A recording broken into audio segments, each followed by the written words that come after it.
Morning, everyone. Grant Cohn, and Sybilla Bakzaza. Niners play tomorrow. It's an early show today. Sybilla's on the East Coast. I'm in Nashville, live on location. And we have a lot to talk about today. We have 13 topics. So little time, so much to talk about, as Willy Wonka would say. Love the number. Let's get right into it. This is a little piece of news that kind of got lost in the shuffle after the game on Sunday because Fred Warner just said it in passing. Someone asked him about Jimmy, how impressive the season has been for him considering, the Niners traded for Trey Lance and it's a huge distraction and he's not the future of the team. And Warner went on and praised Jimmy and then just in passing said, Lance really is dicing us up in practice. As a scout team, he's been dicing us up for weeks. He's going to be really good. He is the future, but Jimmy's our leader. Jimmy's really good. And let's go back to the Lance part. He's been dicing you up in practice. Oh, that's very interesting. And then Matt Mayoko this week came out and said he has sources confirming that and said he's been doing it for weeks. What is your reaction to that news? Well, the first thing, I would love to know Kyle Shanahan's reaction to that. That's like if you're sitting in the background as the coach, you just go, why did you say that? Mm-hmm. He added a lot of the fact that we're talking about it here, but he added a lot of gravity, I feel, to the idea that Trey Lance should start. You had some interesting information we'll get to on perhaps one of the reasons why he has not medically. I'm not sure why Fred Warner, other than the fact that he is in the camp of Trey Lance or he had a complete slip of the tongue, why he would advocate for Trey Lance that way, because that was advocacy. Literally, he was like his PR guy, just coming out and saying, hey, everyone, the guy that stands out to me right now among our quarterbacks is Trey Lance. And that's just, to me, is like, it's not helpful, not to the team, not to the whole controversy. So Absolutely I was not. surprised he had the confidence to say it. So how bad is Trey Lance dicing them up? I'd love to know, because now it seems to me that if Jimmy Garoppolo at any point struggles, if he struggles in this game on Thursday, in the back of everyone's mind is Trey Lance is playing well in practice. Fred Warner's impressed with Trey Lance. Do they need to lose this game because of Jimmy Garoppolo? It hasn't come to that yet. Jimmy's playing really well, and we're going to talk about him and praise him all day. But if that happens, isn't that in the back of your mind? It absolutely is. At this point of the season, as a fan, I wouldn't be comfortable with a switch. The anxiety it would give me at this point, as far as like, does the team gel with him? Do they have the chemistry to go out there and win with him? Does he have basically the nerves to handle a playoff game as really what I would consider his first continuous starts? At this point, I think it's Jimmy's team, but at the same time, if we fizzle out in the first round of the playoffs, people will absolutely go back to Fred Warner's quotes. And you know what? Fred needs to not say that. I love it. You love it. It makes for great controversy and great topics. Finally. Just don't throw yourself out there, Fred. Because no one has said that all year. It's like the Niners have I think they're really trying to pump up Jimmy Garoppolo's trade value. And they understand that trading for Trey Lance hurt his trade value. So you really have to not talk about Trey. He's the elephant in the room. You can't talk about him. And I think the offense has done a really good job of that, because I'm not sure these vets on offense really wanted him anyway. I think they believed in their unit as long as they were healthy. But from a defensive perspective, from a defensive player's perspective, I think it's kind of obvious which quarterback are you more nervous about? And if apparently he's executing the plays the way he's supposed to, yeah, I could see that he would dice up that defense. He's really talented, and if you can't touch him in practice, I don't know. Look, I just thought it was interesting that Fred Warner was asked about Jimmy, and his mind wandered here. Trey Lance, exactly. His mind wandered here, so something to keep in mind. I think what happened in Kansas City was Patrick Mahomes was doing similar things. He was on the bench all year, but that team understood by December that this guy's really freaking good. He ended up starting the last week of the season, and they lost in the first round of the playoffs, and there was no quarrel when they made the transition in the offseason. It seems like that could be happening here too. Although maybe Fred Warner was just being nice. I don't know. I think knowing Fred Warner, he does not seem like a saboteur at all. He's definitely a team player. He's definitely a team captain. There's no doubt in my mind that in his mind, the way it came out was, hey, let me talk about Lance. Like, who knows what his motivations were, other than I think they were positive. I don't think it was aimed at Jimmy, but sometimes they say that behind every slip, there's a little bit of truth. Like, if that was his instinct, people are like, talk to me about Jimmy. Let me tell you about Lance. It's just immediately going there. It's kind of like if you're dating someone, you don't want to hear about the ex all game long or all date long, and you certainly don't want to embed here on someone else's name. That's kind of what Fred Warner did. I think what he was trying to do, and I could be wrong, but I think what he was saying is like, look, the current state of the franchise is strong because of Jimmy. Give Jimmy credit. But the future is strong because of Trey. Let me just say that the guy's killing it. He was the right pick. He's doing great in practice. The future is in good hands. But for now, it's Jimmy's team and he's doing his job. But I think he was just trying to say that, like, look, I mean, as the coach said, Jimmy isn't the future. Trey is, and the future is looking bright. So that was very interesting. Thank you, Fred. There's more. It's actually a really positive take that you just had as far as like what he actually probably meant. And I think you're right. That it's not a savage. Like, hey, Jimmy's my guy, but I'm so excited the future. I think we've got Super Bowl window after Super Bowl window. Right. And I guess for Fred Warner, who's looking into the second part of his career now, you know, he's looking at, you know, I got to the Super Bowl once. I think I'll actually get back. And you look at guys like, say, Bobby Wagner, for instance. Look where he is right now. He's still one of the best players in the NFL, but just like Fred Warner's getting to look forward to the next dynasty. Bobby Wagner, he has to be wondering if he's seeing the end of his own. So perhaps Fred Warner was just very excited. I agree with that. Yeah, and Fred Warner's committed to the future of the franchise. He's going to be here. Yeah, he's a real fourth. And so he's thinking about that. Okay, the next thing about Fred Warner didn't say this. Matt Mayoko did. Matt Mayoko went on his podcast this week. It's a phenomenal podcast. Matt Mayoko's the greatest OG of the Niners beat writer crew. He said that not only is Fred Warner correct, according to the sources here, that the reason that maybe Trey Lance wasn't tearing it up earlier in the eyes of his coaches and teammates is that he broke his finger. Remember? He broke his finger in preseason. It was in the final game against the Raiders. He was playing with the backups, which we were concerned about.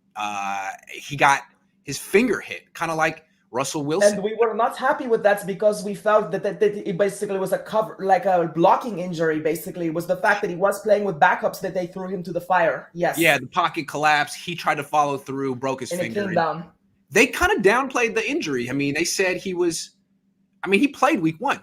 He threw a touchdown pass week 1. But according to Matt Mayoko, this finger injury lingered, and it affected his spirals, his accuracy, his ball placement, his throwing. Just ask Russell Wilson.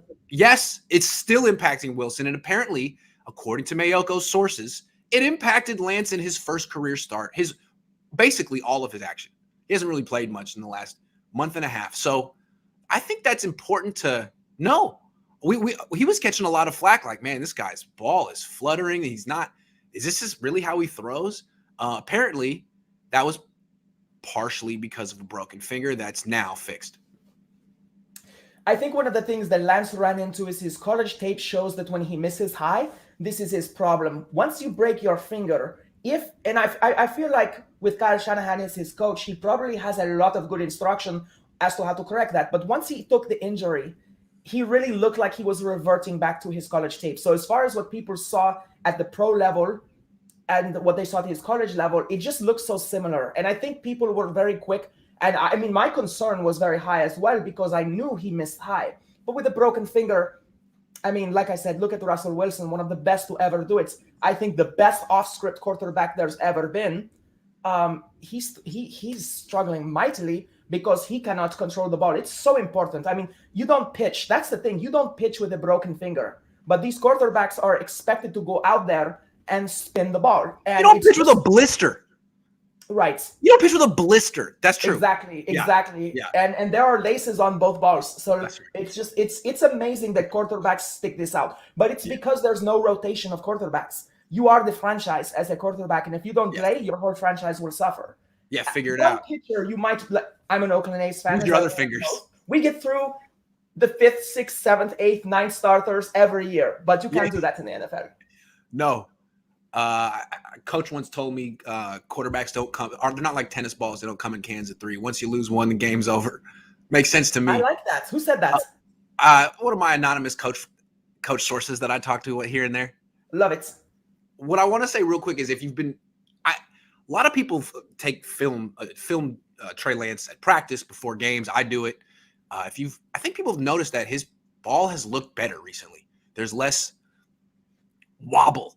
There is less. So I think this is encouraging news. He's doing well in practice. Apparently his finger's 100% healthy. Future seems bright. My question is, should he be starting now? But I guess we'll never know. Jimmy's doing well. We're going to talk about Jimmy, but man, I mean, look, because still look, the Niners are using the Chiefs model of sitting Lance for a year because Mahomes sat for a year. In retrospect, shouldn't Mahomes have played as a rookie? I mean, I think he probably would have been pretty good. I'm just saying. He had a good team. He's a good player. Was he just going to go and fall on his face? And then the next year he was – I think in retrospect, they kind of probably wasted a year, even though Alex Smith is a good player. Yeah, it's one of those things where the roll of the die, basically, when you had Alex Smith as the Chiefs, you had someone who was an excellent game manager. Alex Smith is the definition of game manager. He's like expert mediocrity, to be honest with you. He just knows how to. And Jimmy's getting there. He's really stepping up his game manager game. Stupid mistakes. That's true. At least as a Chief. And Alex Smith knocked that off about the time he was 27. Yeah, exactly. And it's just like, I think the 49ers are in the same place as the Chiefs. Just like you said, it's one of those things where if you get lucky with Trey Lance, you will be better.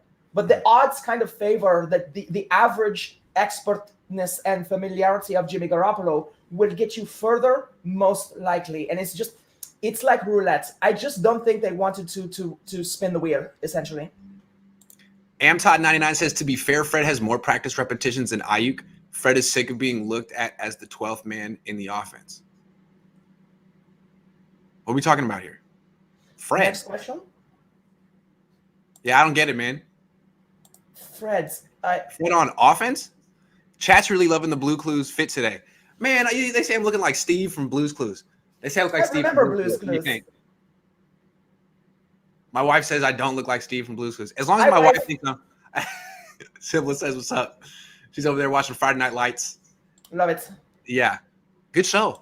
Okay, let's talk about Jimmy Garoppolo. Here, everyone loves Jimmy Garoppolo. He's a really nice guy. He's professional. He's not a diva. He's not a big me guy. And he takes a lot of flack because he's not elite. And I think that a lot of people like praising him, especially when he's winning. And right now, the media is all over him. I mean, when you go on Twitter, you're just bombarded with Jimmy Garoppolo is better than you think stuff. And Except for Aldara. She loves him. Aldara loves Jimmy Garoppolo. Aldara's great. But Aldara There's one. Different.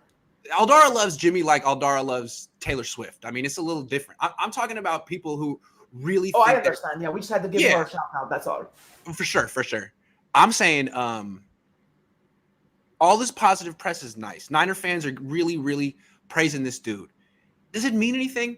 Is his trade value actually increasing? Like, is there a team? And I guess we don't know. But do you think there's a team in the NFL from afar looking at this situation, being like, you know what? That guy is actually a franchise quarterback, and I want him. Yes, absolutely. And it's not just the Twitter war or our fan base that's pumping him up, but if you watch, like the national media, if you watch ESPN, if you listen to the media, they love him. Love him. Right now, they are convinced that Jimmy Garoppolo can do no harm. He's playing a lot better. He's healthy. He's executing, managing the game very well. He obviously knows the playbook. There is no way that there are not at least half a dozen teams that would not look at him as a massive upgrade to what they have next year. So it's not just the 49ers that are boosting his trade value. It's people like Peter Schrager and other analysts out there that just seem to think he is the greatest thing ever. And he gets so many accolades right now from the media, which is amazing because most athletes do not have the charismatic commands of the media like him. You know this because you are in media. But when it comes to Jimmy Garoppolo, the whole season from the beginning, listening to ESPN and listening to football shows, they're all like, I'm behind Jimmy. So Jimmy's trade value, there's a respect for him the same way Kyle Shanahan has respect around the league despite being a losing coach. I don't buy it, Sybilla. I hear you, though. I just don't. I'm very skeptical here. To me, why do you think the media is so high on him? Because he came from the Patriots. He's on the Niners. He's kind of like pedigree. Yeah, he's kind of like Tebow. He's someone you want to talk about in the media. He's I don't know what the word is, but he's just, you know what I mean? He's like Tebow. The Yeah, media he's likes talking charismatic. about him. Absolutely. Yeah, he's got pedigree. He's come from New England. So there's that. And I think maybe the media people like John Lynch, and they're trying to see things from his perspective. Maybe he's pushing this behind closed doors to try to do the Jimmy Garoppolo pump and dump, raise his trade value. I don't know. I just don't buy it. And here's why.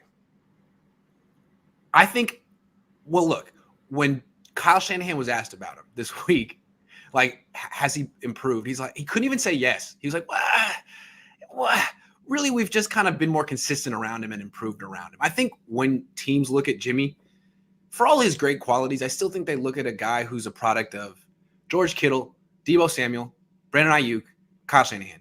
Those 4 guys. That's a very fair assessment. All you have to do is put the ball in their hands. It's true. Yeah, and it's like, nothing against Jimmy, but if you can't bring those elements with Jimmy, why do you think, like Jimmy played for New England and the 49ers.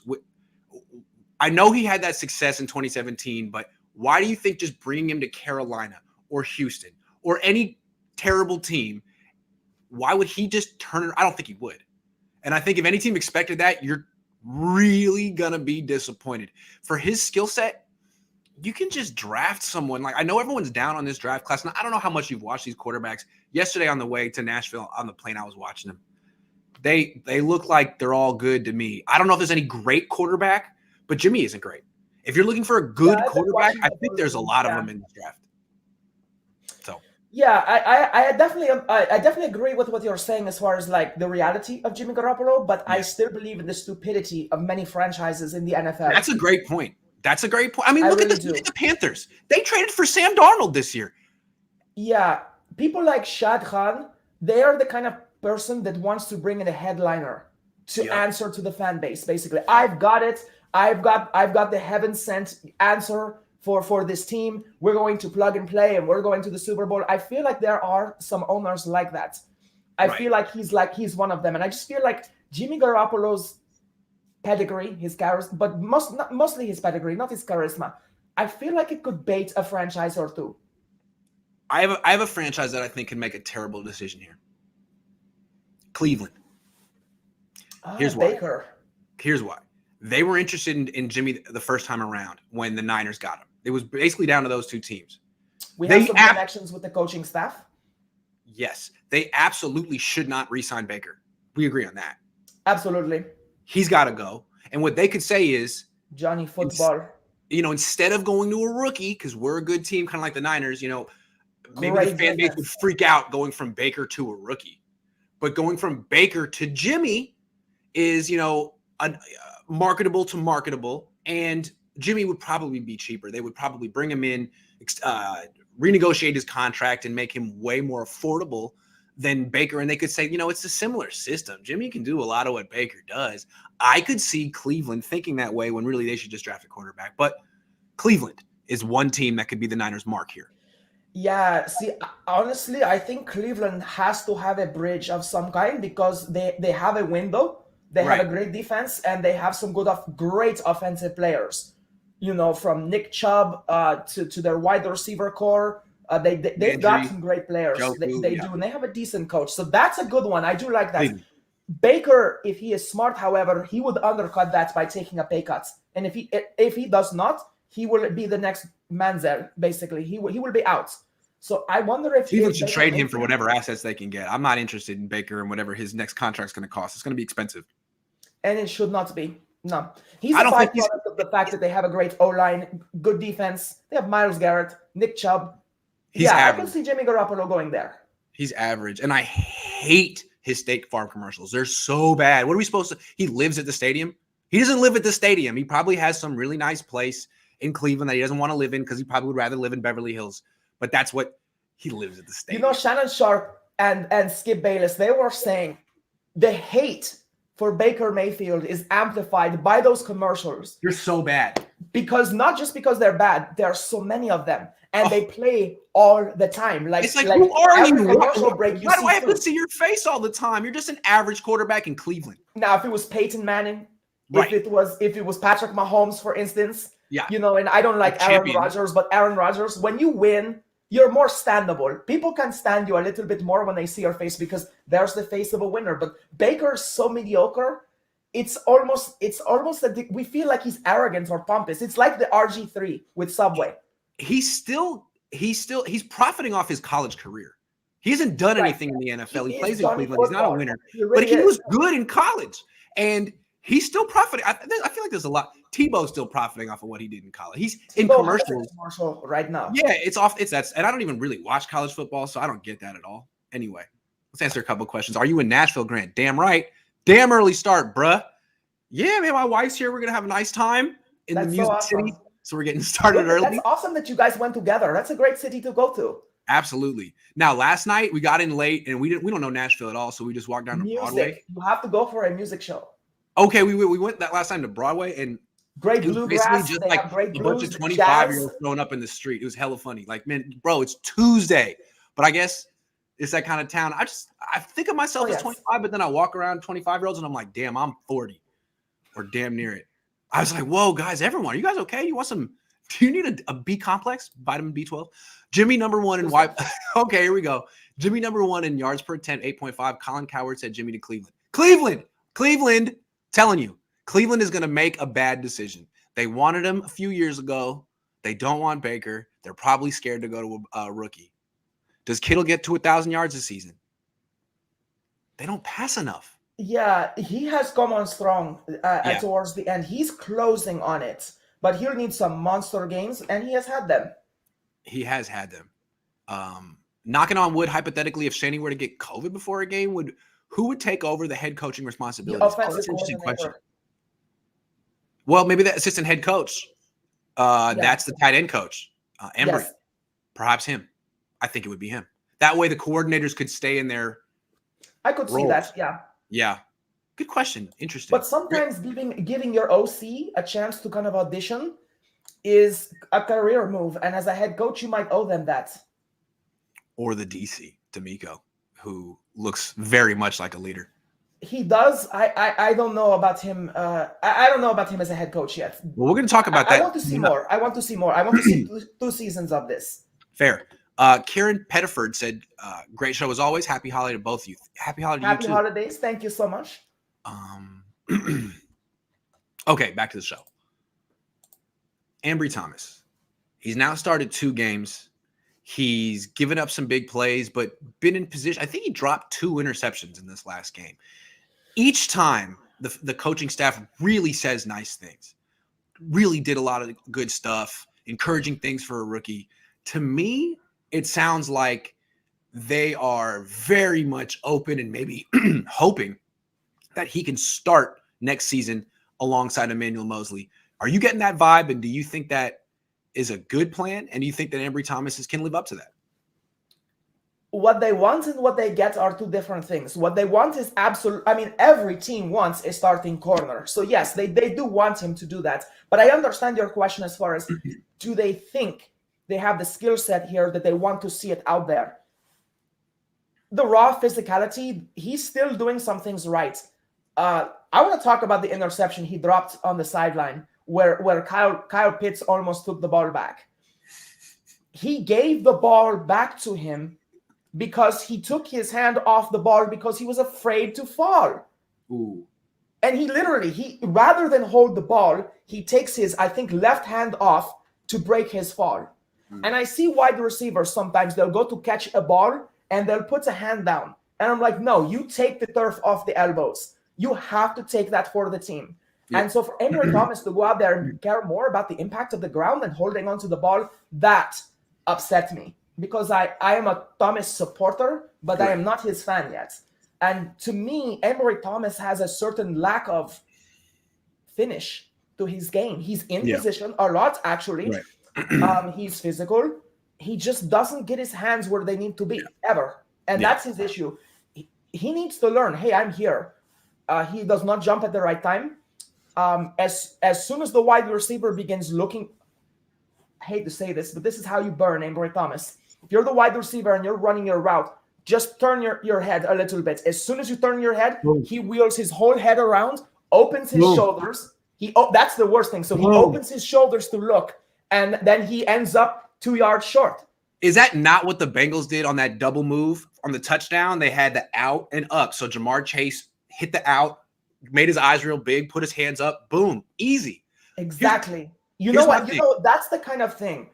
When I filled in as a wide receiver as a kid, at that level, that's all I would do. I'd run my route and I go like this right in the middle of the route, and they would dead stop and look, and I just run past them. Yeah, that's not the kind of thing that's supposed to work at the NFL level. There's always a bit of tactics and theatrics to it. Yes, guys like Julio Jones, they can do things like that, but you're not supposed to bite at the NFL level. But I feel like it's more like Thomas. He's just a little bit pressured. He's new. He's a rookie. I feel like he has the blues a bit when it comes to that. But his instinct, he's going to have to learn that it's obvious when the ball is about to get there. It is so obvious every single time. Unless you're Randy Moss, who has the perfect reel, and you don't see that very often, there's always a little bit of this. The hands begin to open something. And the thing is, where you learn the body language of a receiver between their deke and between their catch is in the film room. Watch their body language. And I don't feel like Ambry Thomas is a Richard Sherman when it comes to sitting there watching the film. He seems to be relying more on instinct than on his smarts. Does that make sense to you? Yeah, it does. And that's reading a lot into it. It's just what I feel, because I just feel like he's biting on really simple stuff. Well, here's my thing with Ambry Thomas. He's 6 feet tall. He runs a 4.3. He plays cornerback. He went the end of the third round. I'm suspicious. I'm a big cornerback draft. I'm all about drafting cornerbacks high. It's a very important position. I think it's almost undervalued in the NFL today. If he was legit, he would have been a top 40 pick. There's a reason he was available after pick 100, and you're seeing it. If he was making plays on the ball consistently, he would have been a top 40 pick. 6 feet tall, 4.3. Oh, yeah. These are the kind of corners you get at the end of round 3. I remember 10 years ago, the Niners drafted Chris Culliver. 6 feet tall, ran a 4.3, hell of an athlete. Problem is, when the ball was in the air, he couldn't find it with a compass. He was lost consistently. That was Chris Culliver. Jackass of a human being as well. That's true. I'm not saying Ambry Thomas. He came after that dude with the never mind. Anyway, right. Ambry Thomas. I see the same thing. Good athlete, tests well. There's a reason. Yeah, I agree with that assessment. Yeah. So to me, I don't know about him starting next year. I don't know about that. I think every team looked at Ambry Thomas and they were like, love the body. Yeah. Love the athleticism. Not so sure he's refined. I don't think they think that he does not have the skill. I think they realize this guy is really raw. He's a work in progress. And I think it would be worth looking at Michigan's cornerback program, seeing what their secondary produces as far as how they develop their players. But he seems very underdeveloped. Yeah. Because he has the kind of skills that K'Wan Williams, for instance, turns around and says, damn, I wish I had that. You know, he just has the body and the height and the speed. Right. If K'Wan Williams had that, K'Wan Williams would be even better than we have seen in the past. So, yeah, I think what they want is Ambry Thomas to be here next year. He has a lot of work to do, and he might just end up being a rotational piece. Yeah, to me, the Niners shouldn't. That's a high draft for a rotation. They can't just say, well, we've seen some encouraging signs from Ambry Thomas. We're good at corner. Like they've done that in the past with like Adrian Colbert and guy. Like just because you've seen a couple of things you like down the street, no, you got to make another investment at this position. It's not enough to say, well, let's just re-sign Norman Verrett and bring back Ambry Thomas. No, I would say spend your top pick on a cornerback still. I haven't seen enough from Ambry Thomas to say that this isn't the top need on the team. Yeah, absolutely. And besides, competition is the best way to push him. You need someone else to perhaps be better than him or to help him get better. Yeah, they should absolutely invest in it. And if we end up with a surplus of good corners, so much the better. Timothy says, when would it happen when they cut Jimmy Garoppolo? Not this year. Not this year. It would be either before free agency to clear the cap space to make some signings, on the day of the draft to maybe maximize his value and get some draft picks, or before the trade deadline if you want to bring him back and have a competition and really see if Trey Lance is ready. I mean, who the hell knows? It could be years. It's a good What do you think? question. Yeah. Crystal ball. What do you think? Do you think he's coming back? You think he'll be on the team training camp next year? Shanahan's track record. I know no one wants me to say yes, but I say yes. I think Jimmy's coming back. I think John Lynch does not want to trade him. That's a mistake because by trading for Trey Lance, what they traded for him, they are required to get at least one of those picks back. True. Otherwise, yeah, how are you going to do it? Edgardo Rodriguez says, I feel like if we would have started him earlier in the season, he would have been doing so much better at this point. I feel like he's improved every week. Ambry. Ambry Thomas? Yeah, I think he's talking about Ambry here. Yeah, if that's the case, then yeah, of course he would be better. Reps absolutely generally make guys better. Corner is a position. I will say this: Ambry Thomas does not seem to get shell shocked. That he just continues to be physical. So perhaps his memory will be short enough that his ego will not be ruined. Rock Nico says, "Good morning to you too. We need a defensive film breakdown with Sybilla. I think it would be great, Grant. Send love and good vibes to Pops. We miss him." Thank you. All right, that's a good idea. Next time. He's a great guy. I love Nico. He's a great guy. Thank you, Nico. Let me get my hands on the film for this game, and me and Sybil will get down on that. Good idea. Yeah, it would be fun to break down a Vrabel defense as well. Let's talk Fred Warner. Earlier in the season, he was getting a lot of criticism. He took criticism on himself. He said he wasn't playing his best. You were saying that he was making – we were both saying that he was really not striking. He was getting hit and catching and hanging on. I thought he really was delivering some blows in this last game. I thought this last game was his best game. What have you seen from Warner? Am I tripping? Yeah, no, not at all. So Fred Warner, he still does not beast people, and he never will. Not unless he really gets in the weight room.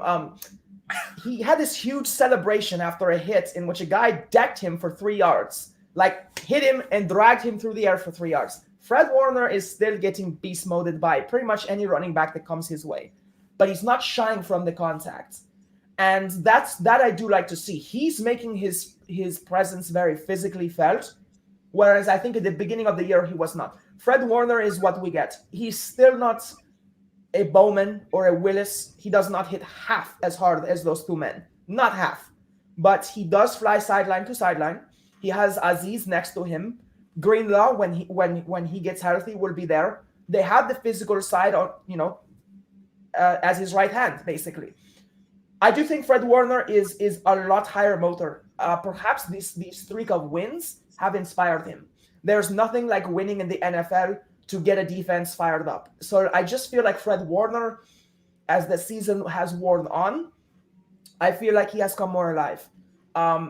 He's closer to the ball more quickly. He's definitely flying to the point of contact with a lot more confidence. Perhaps that's because Aziz is playing next to him. He has a little bit of continuity there, and he has some force next to him. But again, I still would like to see Fred Warner get a lot stronger. I will say that. His coverage is looking great. He is all over anyone he covers, especially the last 2 games. I feel like Warner and the entire team, save a few players that were gunning for contracts, were just sleepwalking through the season because it was unclear. That's a good point. It was unclear, like, what is the identity of the team? Are we competing? Is this our year? What the hell is going on? And now that they've had success the last 2 months and they're right on the doorstep of the playoffs and they've been to the playoffs before and they've played in big games, I feel like they're so locked in. They're very confident. They feel like they've been here before and they can beat anyone. And I feel like you see that in Fred Warner's play, right? He's kind of emblematic. He's a microcosm of what the whole team has gone through this year and how they've improved. I really see just a more focused, energized player, and he's a leader on the team. So as he goes, the rest of the defense goes. I think there's been a noticeable difference now that they can taste it and they can see what they're close, even though they freaking just gave away 5 games early in the season. It's okay. They're right there. Still a wild card team. They could win the division, theoretically. Yeah, that's the thing is like this is the NFC best. I mean, it's a really great division to watch. And considering the worst team has roasted us this year, it's just amazing how high the caliber of play is in this division. So yeah, I think it's definitely true. Fred Warner, we know what he's capable of in the past. We've seen what he's capable of the last 5-6 games. Going back to the beginning of the season, that does not seem like the Fred Warner. He's like Harvey Dent. I mean, it really has been two different men this year. And again, I think he plays within his strengths. I think we know what he's good at, and I think he's doing that exceptionally well. But I'm still not going to give him the strength index. He doesn't have it. What the hell is going on with special teams, Sybilla? They need an exorcist. That is the most miserable unit. The best part of special teams is Brandon Ayuk, and he's terrible. He's a terrible punt returner. Have you ever seen him? I'm going to start at the top because he's the best, and he still stinks. I love Brandon Ayuk. He's actually my favorite player on offense besides George Kittle. However, have you noticed every punt he gets, so the last thing you want to do with a punt is when you catch it is take a step back. You should be where you're supposed to. You want to actually field and reel with forward momentum. Of course. He doesn't know how Just to like do an that. Outfielder catching a ball, right? You want to be moving toward. Exactly. Yeah. You don't catch the ball back here. That's basically what he's doing. He's catching the ball behind his head in baseball terms. Yeah. And it's like those guys in beer league softball. Yeah, that's what he looks like. He looks like a beer league softball player when he returns punts. He's out of position. It goes How over many him. times has he called for a fair catch, let the ball roll, and then picked it up with no plan? At least 3 times this in year. The playoffs? That's he did it once in the end zone. Yeah, Kyle Williams. Yeah, man. And look, he's a hell of an athlete. He did this in college. To me, I really like Ayuk, but not on punt returns. To me, this is a really poorly coached unit from the punt returner. Brainchild is offense. I think he has learned to trust the Miko Ryans on defense, so he doesn't care about the defense. He's kind of focused on Ambry Thomas for whatever reason, and that's cool because he's bolstering him. But then the special teams, Kyle Shannon's like, I don't have time for that. Here are a couple of Brandon Ayuk's a really good wide receiver. You can have him. Yeah. Apparently, I have a punter with great hang time who's punting horribly, by the way, lately. What happened? It's got a great hang time because it's going 30 yards. He had a 39-yard punt. He had a 29-yard punt in Cincinnati. Yeah, when I first see that from a punter, I'm like, oh, did he pin them inside the 20? No, he's pinning them inside the 50. I'll give him that. Yeah. That's about all he's doing. So the punting stinks. And I've been watching the snapping. There's nothing particularly that kind of is glaringly wrong with the snaps. I feel like the holder's getting the ball. I feel like the long snapper is working okay. Every returner fumbles. So Trent Cannon, Travis Benjamin, Jermichael Hasty. Every returner fumbles. The coverage stinks on punts and kicks. This is a really poorly coached unit. It is, and it's also a very strange position group because, again, Brandon Ayuk as a returner makes no sense to me. Travis Benjamin, seriously? Again, you will get his life erased if he ever takes a hit on a kickoff. He's tiny. Yeah. And he's like a leaf. That happened in Seattle. He got smacked. He fumbled. Right, and Trenton Cannon, I think, is probably the best returner that we fielded this year. But then when I look at Jermichael Hasty, why him over some of the guys who have returned in college? I still say put Ambry Thomas out there. I say put Debo back there. No. Well, of course you say that because you know he will run one back, but I don't want him getting injured. He'll be all right. Debo, are you working on your groin muscles? Yeah, Debo, you'll be all right. When Debo has the ball, I'm more concerned about the people trying to tackle him than him, frankly. He hurts people, man. Yeah, you actually said non-contact injuries are Debo's biggest actual enemy because of conditioning, but he takes hits well. I will say that. Yeah, but I don't want to get him injured. But I know, I would. Hey, then don't play him at running back. That's way more dangerous. If we get to the Super Bowl, he should return all the kicks. Because hell yeah. No, he will run one back. I'm with you on that. In big games? Yes. Dude, he should return your punts too. I mean, damn, it's Debo Samuel. Get him the ball as much as possible. They capping him at 10 touches a game. Give him 15. Matthew said, I couldn't see it in a crucial position, but I can see Kyle Shanahan throwing a curveball with Lance at the goal line to go up by 7 or more early in the season. It would be smart to just give playoff teams something to think about right before the playoffs. But again, I think Week 18. Good tactics. Yeah. It's good tactics. Absolutely. Give them something else to think about. I could see it actually, Matthew, and I really think the 49ers would be stupid to not feature Lance in the playoffs. When I say feature, with certain packages. The beautiful accent is back. Yeah. Eventually I'm gonna be able to do a Sybilla impression. I'm trying to work on my Kyle Shanahan impression too. You really got to talk through your nose. So I've done voice acting training as well. Yeah. So one of these days I'll drop my 49er impressions on you. Oh, I want to do an impression episode. I'm working on mine too, but Kyle's tough. I can do a John Lynch. Oh, you can? Okay, we'll do one. We'll do one. I'm looking forward to that. I can do Nick Bosa. With that weird Midwestern Northern accent. I will say that. It's so funny to me. Yeah. Where is he from? He sounds like he's from John Lynch. Oh, no. He's from San Diego. He's a bro. With that, he's from San Diego. He has a weird inflection. He went to, what's that? SDSU? No, he went to Stanford. But the high school he went to is like the really posh, rich high school next to UCSD. I forget what it's called. What's that high school called that John Lynch went to? Anyway, never mind. Sorry. I thought my wife would know. She remembers stuff. Do you think there's a team that would trade 2 first-round picks for a Warner Jimmy G package such as Carolina or Pittsburgh? Move Alshire to middle linebacker. Eat a bit of Jimmy's money. Oh, I don't think they're trading Warner. They just signed him. He's a team leader. They like him. I don't think they're trading Warner. Well, but to answer the question, there are a lot of teams that would do that. But, I mean, specifically for Warner. But, yeah, no, we won't do that. That's the issue. See, a team like Pittsburgh, to me, I don't think they would trade for Jimmy G because that's a team that their fan base would accept a rookie starter. They trust the coach. They trust the front office. A team like Cleveland may not have – I mean, they've gone through so many quarterbacks in Cleveland that fan base might just freak out if it's not someone that – you know what I mean? Yes, of course. Because they're kind of – that's what they do. There's one more question. Also, we have something good with Warner as the linebacker captain. He's not replaceable. No, absolutely not. And he's Trey Lance's biggest advocate, so I'm going to keep him on the team. This is the best chat roulette I've ever seen. Chat roulette. Man, that's old. I haven't seen that in a long time. More news. Elijah Mitchell still hasn't practiced since that Seahawks game. It's a big issue in this game.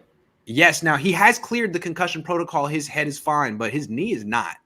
And Kyle said it was a pain tolerance issue, which is always, to me, I don't like when coaches say that because it's like, what are you saying? What are you saying? I was going to say something else, but it makes him seem soft. And that's what you're saying, right? You're saying he's soft. And what the Niners did to Elijah Mitchell this year, I was like, criminal, man. You gave him way too many carries. He's hurt now. And thank goodness you have Jeff Wilson Jr. I hope that this guy's good for the playoffs because with the two of them, they can run over teams. They literally abused Elijah Mitchell. They did. It was abuse. I felt bad. It's like, for those people who are watching, we're not just like exaggerating. We're serious. It was mismanagement. It was abusive. It was literally like they used Elijah Mitchell to get through a dark period in the running back room. Yeah, and it's like, hey, if you get hurt, you were a 6th-round pick. Sorry. I mean, there were literally bring the guys in that we sign off this 3 just to spell him 5 to 10 carries a game. 5 to 10, but no, what did it to him was the with Seahawks like 27 game. Carries. Right. What did it to him was the Seahawks game where he got 3 yards per carry, and it was just murderous. It was ruthless. It's terrible. So it's terrible what they did to him, but more importantly, it's not good what they did to the team. They need him. No. And again, let's go back to what you said. You don't like how it was worded. Neither do I, because for a guy who you literally abused, put in the position, I'm telling you, I've never had a serious injury in all of my martial arts. I'm like the only one I know who can say that. There are some gruesome injuries. I mean, much worse than what you see in the NFL. I would not go out there. The worst I ever had to endure was 7 full contact matches in about 2 hours. I mean, it was. Wow. I was to the point where my father said, "I've never seen you that fatigued in my life." I was like, I mean, I fell like I won all 7 of them, but I fell. I literally fell and it just fell, and I was just like, Elijah Mitchell was doing that for weeks basically, and it's just like there's a limit to what the human body can take, and you need recovery time and things like that, and it's just yeah, Elijah he's a tough man. If somebody had come to me after those 7 fights and said Sybilla's pain tolerance, I would have been in an 8th fight right then and there. That's again, Kyle Shanahan. It's just like, he's not that great at talking. And again, yeah, it's insulting. The kind of thing I don't Urban think a lot Meyer of people would say. appreciate what that does to Elijah Mitchell. Like, he's a tough dude. I'm sure he's like, I'm fine, But when somebody comes along and questions your manhood to the press, after you've just taken a beating for the team. Thanks a lot, coach. I mean, that's what Urban Meyer said about that James Robinson running back that he was beefing with. Like, he had an issue. He was like, he has a pain management issue. Oh, thanks, coach. Appreciate you having my back on that one. I still appreciate Harbaugh. He was really over the top with it. But anytime he got a question about an injury, he'd be like, I don't know, man. I'm not in their body. I can't talk about it. You ask them. Ask the trainer. And it was hard because you need, like, Which is information. Great leadership. Ask the trainer. Yeah. Ask the trainer. Ask the player. So greatest quote from Harbaugh of all time. It's like the olive jar. I forget it. Remind me. Okay, so he said to the press, they're like, it was a bad season, and it turned around, just like this one. Actually, this quote applies to the 49ers season. And he says, you know, that kind of blank George Bush stare that he has, you know? Yes. Right. The dead eyes, I like to call them. And he goes, well, it's like the olive jar. And he goes, next question, right? Yeah. And they're like, oh, hold on, coach. The olive jar. And he goes, well, you know, the olive jar. He's like, you know how, like, you have a jar, it has full of olives, and you turn it upside down, and no olives come out. Yeah. And everyone was like, yeah. And then he's like, well, you know, and then you pull, like, one olive out and maybe a second one, and then they all start coming out. It's like the olive jar. Yeah. And everyone in the room was like, okay. Right. Okay, next question. That's my favorite quote. And it makes sense. He's just saying when one piece falls into place, in this case, out of place. It's true. Everything works. I love Harbaugh. Me too. All right. The Niners play tomorrow. They're favored to win. Still, though, it's a good team. What is your biggest concern for the 49ers heading into this game? Two things. One is these are middle, technically speaking, by points allowed per game. These are two middle of the pack defenses. Yeah. I think we are 15, they are 16, something like that. Mm-hmm. They are really top rate rush defense. They are averaging 100 yards per game, and they've held several teams to under 100 yards per game. So they're really good they're stout against their run.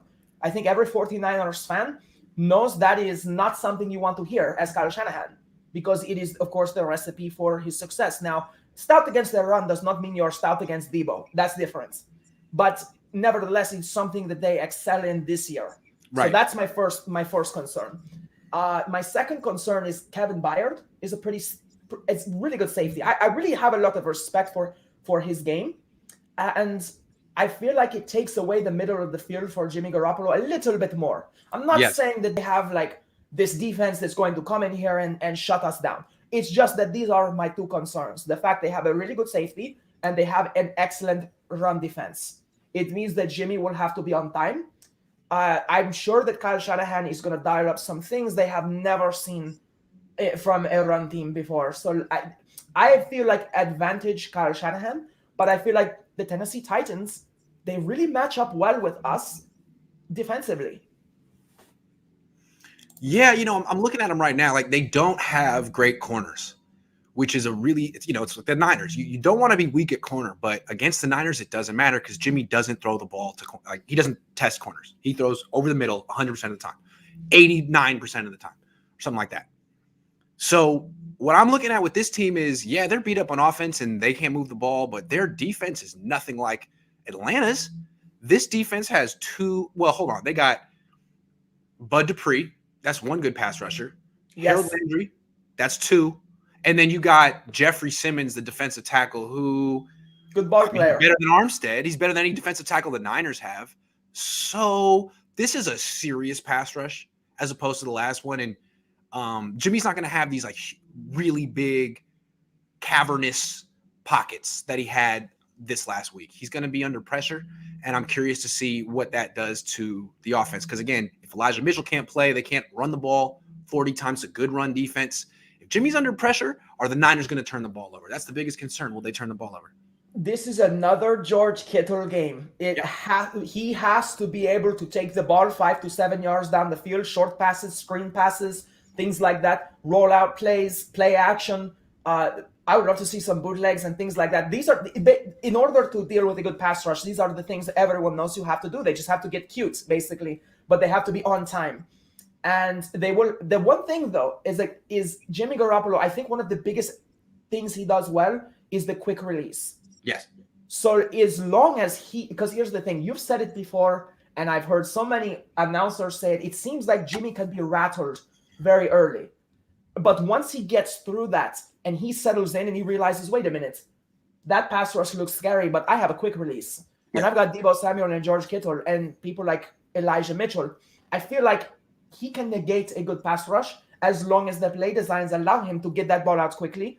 And I really think the 49ers will have the advantage underneath.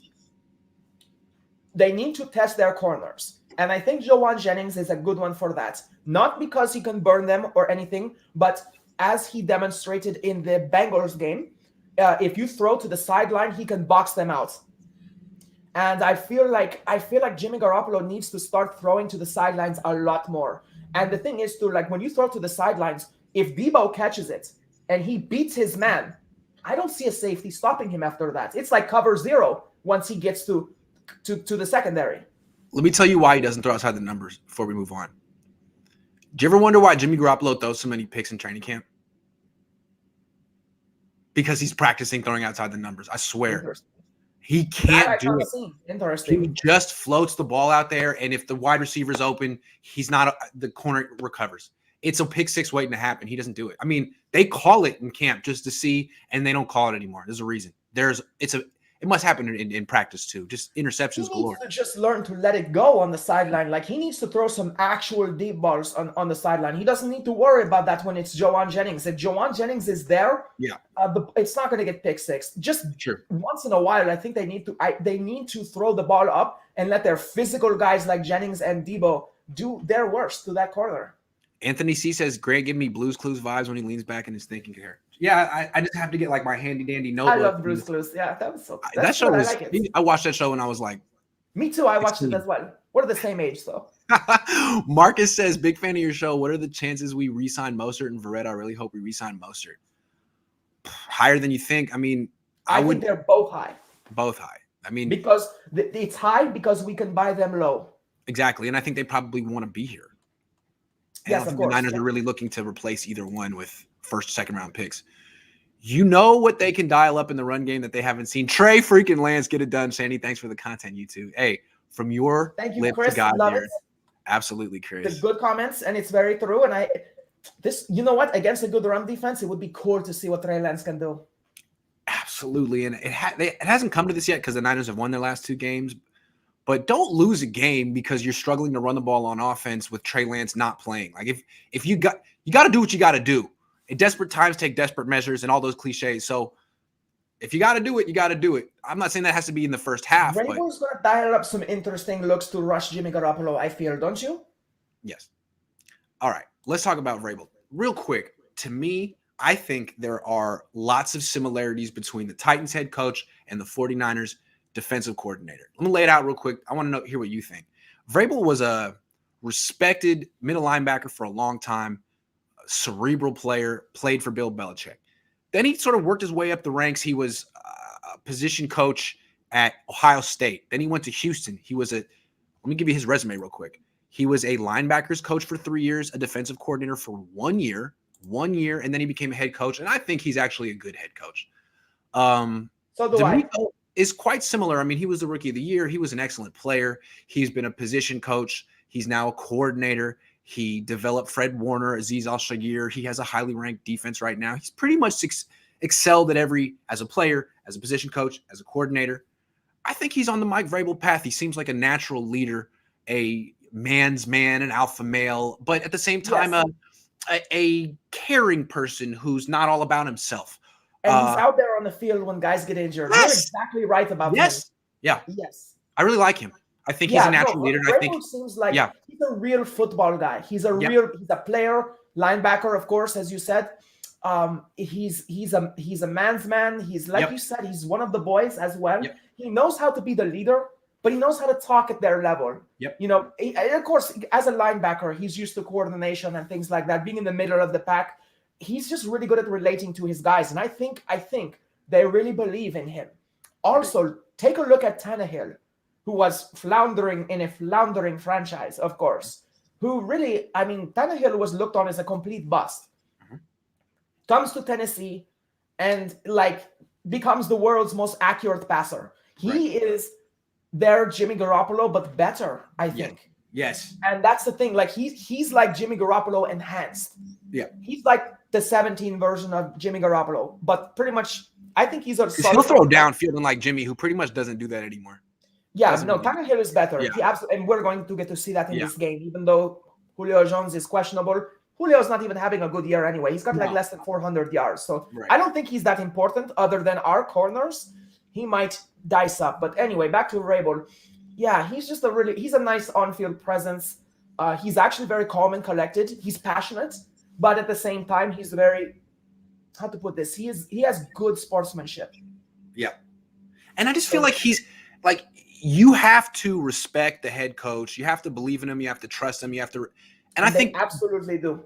I mean, to me, like when you hire these play callers, and I know everyone respects Kyle because he's done it for a long time, but not all these play callers just get respect. I don't know that Arthur Smith guy in Atlanta. I don't know if he's cut out to be a head coach. I do think now with a guy like DeMeco, he's ultimately going to be as good as his offensive coordinator, whoever he can bring with him. But I think reminds me of Vrabel.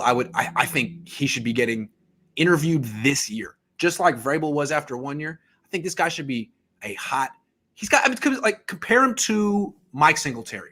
Mike Singletary is a Hall of Fame middle linebacker, respected, but didn't work his way really through the ranks and didn't really earn that job. DeMeco's earned it. DeMeco has shown it just like Vrabel. Overwhelmed. DeMeco Ryan seems like you know what's interesting? And it is actually a strength. He's a lot calmer than Robert Saleh. And yes, it actually worked up. Saleh, that is his MO. And I honestly, if I was to pick one guy in the whole NFL to hang out with besides George Kittle, it would be Saleh. And I take Saleh over him because Saleh is a real alpha dog. And I love his energy. Yeah. DeMeco Ryans is more cerebral as far as like he's more philosophic on the sideline. He's very thoughtful. He's quiet. He shows some energy. He's more detached. Part, he's very cold and analytic, which is how he played, actually. Yep. And every team needs a guy like DeMeco Ryans. DeMeco Ryans and Fred Warner, I think, are very similar when it comes to their mentality. I mean, DeMeco's resume is very impressive when you think about it. I mean, he was an excellent player. He developed Fred Warner and Azeez Al-Shaair and Dre Greenlaw.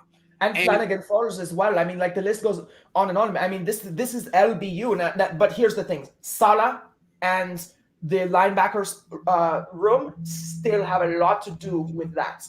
And DeMeco Ryans, by extension, being someone they brought in and trained themselves, he's still a Saleh student. So he deserves the credits. He definitely does. But I'm still going to put the crown on Saleh's head. For sure. Saleh developed him. It's a tree. It's a Kyle developed him. But a smart team out there that's looking for a head coach this offseason, instead of getting some college coach. The Jaguars should hire him. Bingo. Jacksonville, you're looking for a legitimate every 49ers fan out there. Damn it, Sybilla. Who bring professionalism and DeMeco. Yeah. DeMeco I really like him, and I have this vision. I just hope Saleh gets a good team. Whatever happens, I want the best for him. I would love it if draft picks. Sorry. But see, here's what I want. I want Shanahan's coaching tree to be the next Belichick coaching tree. Basically, that would be so cool because DeMeco Ryans and Saleh would be part of that, and both of them deserve it. I really like them. Real quick before we move on, did you see Nick Mullins the other day? I haven't seen it. But it was so. Good. But I did read about it, and I remember listening. They're going to start their third-string quarterback, Nick Mullins, and I was like, "We've done that." He looked good. He looked sharp. He didn't have anyone to. He was throwing to Donovan Peoples-Jones and stuff, but he had very good QBR. All I'm saying, he looked good. He could be part of quarterback. He could end up being Kyle Shanahan's offensive coordinator one day. Remember, Gary Kubiak was John Elway's backup. And then he ended up being Mike Shanahan's offensive coordinator. I mean, all right, Nick Mullins, we'll see you soon. You're ready. All right, we got a couple more. When we first started doing this show, I asked you a lot about, it was during the offseason, during OTAs and stuff, when the Niners canceled minicamp, cut short the OTAs, had a really light training camp. Bosa didn't participate at all. Kinlaw didn't do anything. I mean, a lot of guys basically didn't do anything. And I was thinking, like, is this any way to get prepared for the season? Well, they started off 3-5. And maybe that'll ultimately ruin their Super Bowl chances, but they're finishing strong. They're healthier now than pretty much any other contender in the NFC. What do you think? Did it work? I don't know. We'll see. I don't We'll know. see. We'll We see. have some football left to be played. I think this Yeah. Titans game is a lot more important than people realize because Yep. it can be the nail in the coffin to a lot of other contenders Yes. in our division, our conference. It's a good team. It's a well-coached team. This, to me, of the games we have played recently, this has playoff vibes. The Titans are in the thick of it. They are a playoff caliber team. This is a This big reminds game, me of and the Arizona games because like the Niners lost the Arizona's backup quarterback. They were injured, and the Niners were like, "Oh, we got this." Just like the Titans. The Titans are down, but they're still a good team. They still have a hell of a defensive line. You better be prepared to play a really tough game, and don't just think that Tennessee's going to lay down. The other thing is Ryan Tannehill is the sniper of all NFL quarterbacks. Against weak corners and against safeties that don't seem to like to get into the thick of things, he might be a lot better in this game than people realize. I predict the only thing that will affect his QBR in this game is Nick Bosa and Samson Ebukam and people like that. Right. They're going to have to get after him. For sure. But this game is very important. I feel like the 49ers... It could come down to which D-line is more disruptive because they have a really good D-line. Exactly. Yeah. If the Niners end up going deep into the playoffs, they got lucky with it. Because sometimes it's not the best team. It's the healthiest team and the hottest team. Right. A lot of people feel the 49ers are really hot right now. I'm still not sold. The Bengals lost the game. We did not win it. The Falcons... That's exactly what the score should look like. BFD, exactly. It's like playing Jacksonville, in my opinion. Right. So, yeah, okay. Still going back to your Cardinals game that you're talking about there. That's what the Niners are. Right. Using the Colt McCoy. And then basically the Bengals do every single thing wrong. They look like a middle school football team against us. And we win, barely, in overtime. And then the Falcons... You watched the Seahawks last night, right? Yes, I did. Yes. Freaking I had suck. to watch it after. I had to watch it at like 1 a.m. They freaking suck. And they beat the Niners twice this year. Yeah, so, but their defense... Forgive me if I'm a little skeptical. Yeah, the Seahawks defense is really good. You know, since the midpoint of the season, it's top 5 defense. Their offense is... They're averaging 19.9 points per game now. Their offense is unforgivable, though. Unforgivable. Oh, absolutely it is. But, I mean, Russell Wilson should not even be playing. Now is when they should actually bench him. Anyway, let's finish up on this topic. I do think that it's interesting they did a 180 on their offseason approach. I think it's a big reason they started off 3-5. They had no identity. The first play of the season from scrimmage was a fumble. Remember a fumbled snap? They were not particularly prepared for the first 2 months of the season, but they're peaking at the right time. 2 years ago, they started 8-0 and really limped to the finish. Very interesting to see how this plays out because to me this year there are no great teams. There's a couple good teams maybe. There's a ton of mediocre teams and some bad ones. The Niners are firmly in that mediocre plus range. And if they're healthy, they could win a freaking Super Bowl. Interesting. The 49ers are one strip sack and one interception away from advancing in every playoff game. So absolutely, if Bosa has a big game, if the secondary steps up, if Fred Warner gets a pick six, something like that, the 49ers will win that game. Because it will turn it over to our run game. And as long as that's half healthy, we seem to be able to win games. So the Niners, yes, you're right. They are healthy at the correct time. Or I should say they're getting healthier. They're not healthy. Elijah Mitchell is still a huge loss. And if he's in that much pain, we need to get through this game without him because we need him for the playoffs. He's the only back we have that is reliable. That is huge to the Shanahan offense. And it allows Deebo Samuel to get free.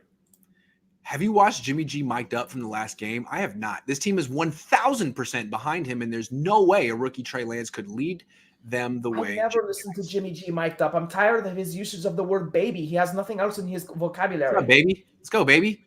Exactly. And I'm like, that's not leadership. That's not badass. That's just, dude.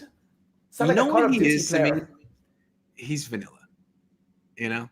Very vanilla. Did you ever hear Joe Staley and George Kittle mic'd up about Jimmy Garoppolo? What? No. Where they were hitting on him. I love the confidence in Joe Staley and George Kittle. They were saying, "Oh yeah, he's gorgeous," and they put they were talking in that like North Dakota accent, like a marble statue. He was so great. All right, I have 3 more questions. They're all similar. I'm talking about improvement this year. Has Kyle Shanahan improved this year, in your opinion? And if so, where would you point to the improvement? There are one's a work in progress. So we'll get to that in 1 second. The number one thing I feel he has improved in is it takes him a long time to admit he's wrong or to alter his game plan, like basically half a season's worth, 6 losses worth. But it seems like he is better able to operate within the confines of what he has. He's less egotistical with his play calling, I feel. More doing what needs to be done and letting his skill players have the ball. But this is more prevalent in the last 4 games. But before that, I know I read what the fans say. I listen, of course, to what you and your fellow analysts say. A lot of people had issues with him not calling plays that were obvious. Yeah. So that definitely, I definitely feel like that's probably where he has improved. Shanahan has had some horrible things dealt to him, however, injuries in particular. To have Raheem Mostert, you don't need to be a good coach. You just have to say, hey, take the ball, goodbye. Right. And that's comfortable because Shanahan can be like, okay, this is a run, and just completely move on to the next play. What are we going to do on 1st and 10? We're going to give the ball to Mostert. That good with you guys? That good with you? Good with you? I've actually seen Shanahan not watch the play. Yeah. No joke. I've seen him call the play, see the ball get hand off, see him get to the line of scrimmage, and immediately start looking at the play. Like that kind of comfort. Yeah. Shanahan works best when he has rhythm. Right. And that's the mark of a genius. It really is. That's how you screw with people like that. You bust their timing, basically. You bust their rhythm. So that's where I think he has really gotten better. He is adapting perhaps to different game plans. I'm with you. To me, I don't think he knew what he wanted his offense to be the first half. No identity. Game. That's what you keep saying, and I agree. Yes. I don't think he knew what he wanted his offense to be until like his entire tenure here. He had it in stretches in 2019 and then gave up on it in the last quarter of the Super Bowl. Like I keep going back to Debo at running back. It's really been the key to this team. And they lost in Arizona this year, 17-10. They gave the ball to Debo at running back in the 4th quarter. He scored easy. And I remember Brian Baldinger got pissed. He did a whole thing during the week. Like, it took you this long to get the ball. I saw that. Yes. What are you doing? And I felt that way in the Super Bowl. Like, why did you not do this in the second half? Why has this not been a staple of your offense since Debo's been here? And now it is. It's like Kyle finally figured it out. And they're tough to beat when they're getting all their playmakers the ball like this. And I just feel like he's finally figured out what he needs, not what he wants to do, what he needs to do with this group on offense, and it's working.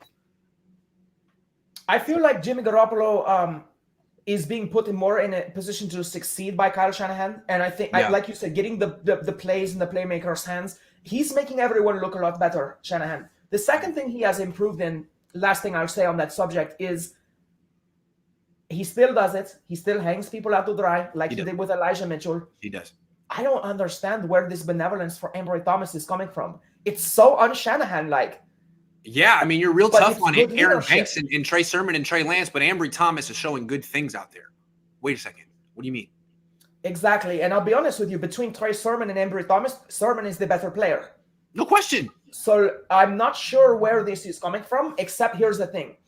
With the exception of the Elijah Mitchell comment, which is huge from a leadership standpoint, never reward your followers who give their all with an insult.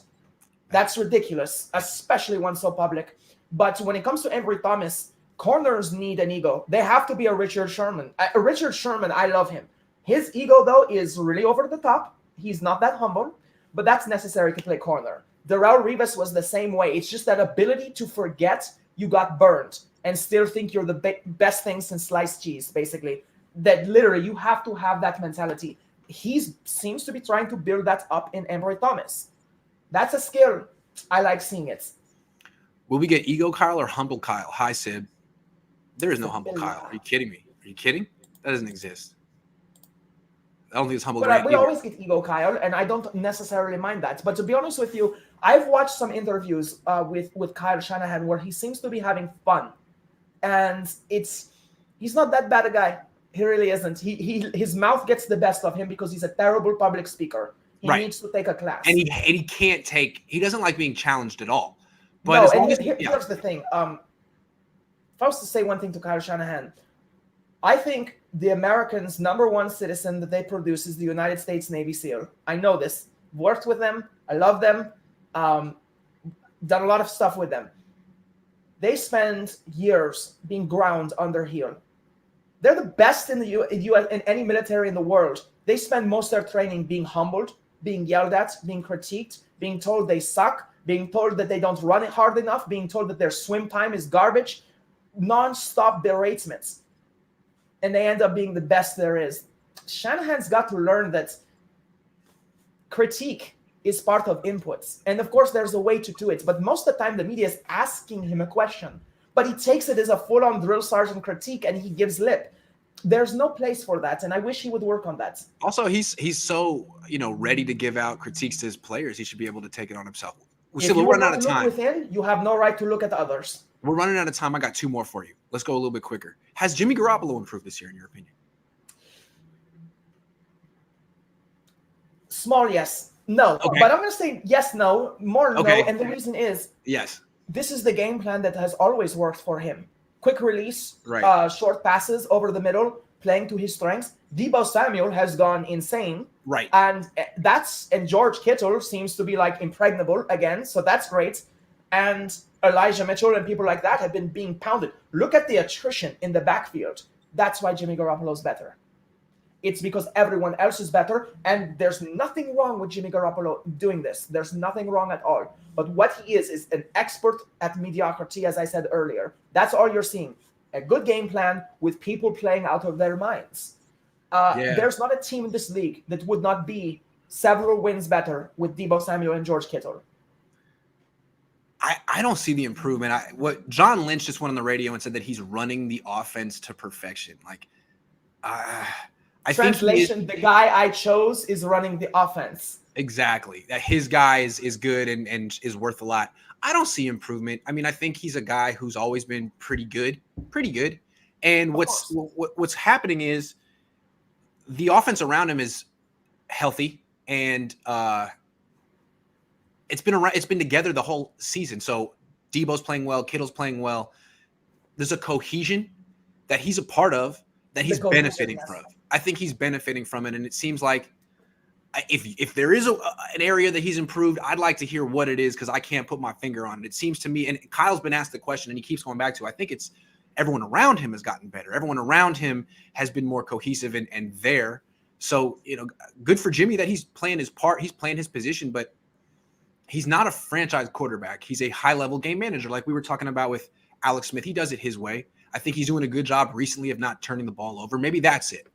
But but why is he not turning the ball over? Because he hands off so much. Jimmy is turnovers historically. Yes. That he makes boneheaded decisions, which I don't see. But he has also gotten away with a couple of throws that should have been picked recently. So, but Kyle has done such a good job of really not putting Jimmy in those situations. This is the brilliance of Kyle Shanahan. Exactly. This is why I said if he can get the coaching and leadership under his belt, we can't let him go. We're stuck with Kyle. And we have to be. We can't let him go somewhere else and manage some maelstrom of an offense. He's really good at that. And right now, he's bandaging Jimmy's wounds. He's hiding his weaknesses under the blanket of George Kittle, Elijah Mitchell, Deebo Samuel, and Brandon Ayuk. Really, another thing that has improved Jimmy Garoppolo, which should not be understated, is Brandon Ayuk, who improves every single person on the team because now he is a lethal threat. I've always been an Ayuk fan. Really happy with the way he's running his routes. And I'll say this. I'd rather hit Deebo than Ayuk. I absolutely would. I'd rather hit Deebo as a safety than Ayuk. Ayuk is violent, and I love it in his reactions. He has attitude. He's a good guy, I feel like, but he has great attitude, and it's hard to bring him down. Yeah. Deebo shifts around contact, and he's very tough, very strong. Don't get me wrong. Ayuk will run them over. And he's not a real big guy, and yet he plays like a small version of Anquan Boldin. I'd like to see you versus Deebo. I think I would love that. I was doing a show the other day. Someone said that they would like to see me and you in the ring. I said, I don't want to get knocked out. Like, why would you? I'm cool. I'm not going to get knocked out by Sybilla. I'm not a trained fighter. I'm on your side anyway, so yeah. I've never gotten punched in the face before. Are you kidding? Look at this face. Kidding? That's why I have that bend in my nose. I've been punched in the nose. Like I mean, it sounds like a joke, but I'd say at least 1,000 times. So. I would imagine. All right, last question. Has the secondary improved this year? No. No. Nowhere The has pass it rush has improved. improved. Like The pass at rush has no improved. The position. run defense has improved. The front seven has improved. But no. K1 is regressed. There's no other way to say it. K1's only pass defense in the Falcons game was a full-on holding. He had the arm around the receiver while he broke it up, and that should have been called. So K1's regressed. Jimmy Ward is playing better lately. Tart finally had a game worth mentioning, like the first one in I don't know how many years. He had a really good game, I have to say. If he stays off Twitter, he plays well, apparently. So he's been smart, by the way. He's not responding. He's smart. No. He's not going to screw with me. He'd be smart not to. Anyway. No, he would. But yeah, I was impressed. His red zone defense, it wasn't a fluke. He played really well. He did. Jimmy Ward played okay, definitely in that game. I was happy with that. But our corners, doesn't take a rocket scientist to know that we have the worst cornerback system in football. Yeah, I don't think the secondary has. Here's the thing. Earlier in the year, they were committing a lot of penalties, and the penalties have kind of gone away. So maybe that's one thing you could point to. But again, I feel like it's going to come back up. And with the Niners get to the playoffs, they probably will. Aaron Rodgers will bring that back home. Yeah, if Josh Norman's starting, he's going to put Aaron Rodgers is going to put him in a position where he's going to get targeted a lot. Devontae Adams versus Ambry Thomas. Yeah, I think it's going to pop back up. So it's something to watch for. I think Niner fans are very optimistic about the improvement in the secondary. I still think it's out there. I think a lot of teams spend too much time trying to establish the run against the Niners when they should just be targeting their corners over and over and over again. I know it's tough because the Niners have a quick pass rush, a good pass rush, but you can get the ball out of your hands quick. I don't know. I'm curious to see what these Hall of Fame quarterbacks do in the playoffs against these corners because I'm curious to see what Ryan Tannehill does. He doesn't have the weapons, but I don't know. Joe Burrow was having his way with him in the second half. Let's see what Tannehill does. Tannehill is a better quarterback, but he does not have the same weapons right now. Right. That's all I will say. Ryan and Jennifer Wood says, just jumped on here. I think Jimmy is playing at a high level for him. We need him efficient and not to turn the ball over. I want to say I live in Tennessee and will be at the Titan game. Percent Lance plays. Hey, Ryan, you need to switch that to Jennifer and Ryan Woods, but great comments. Good luck at the game and go Niners. What percentage do you think Lance plays? 0. 0.1%. Janet says, Sybil, you're my favorite grand guest. Thank you, Janet. All right. It's time for me to go experience Nashville, walk around, get some hot chicken. Yes. Let me know how the food is. Let me know what you eat down there. I'm going to try to get some barbecue, some whatever people eat here. My parents were just there, actually. They were coming back from Texas, and they said the ribs. That's what they do there. You have to get some ribs. I'll get some ribs. Sybilla, this was a hell of a show. Thank you for giving me an hour and a half. I mean, every Southerner around is going to be like, no, my state, my town. But they say that Tennessee makes the best ribs. So you tell me. I like ribs, and I know nothing about the South. So I like going to a place for 3 days and then feeling like I know exactly what they're all about, even though I don't. So I'm really excited to make Nashville is very accessible, my parents said as well. Like, it's easy to walk around as well. It is. Transportation, it's things just like cold. That. And I'm from California, and anytime it's lower than 60, I complain. But I'm gonna put some gloves on, a beanie, and Carhartt what's jacket. The temperature there? What is the temperature? 30 something, 40. It's not that bad, but I'm a baby, so I'll be all right. 41. Not too bad. Yeah. All right, everyone. Thanks for watching. Be back later. See you, Sybilla. Hold on. I got to talk to you. Sure.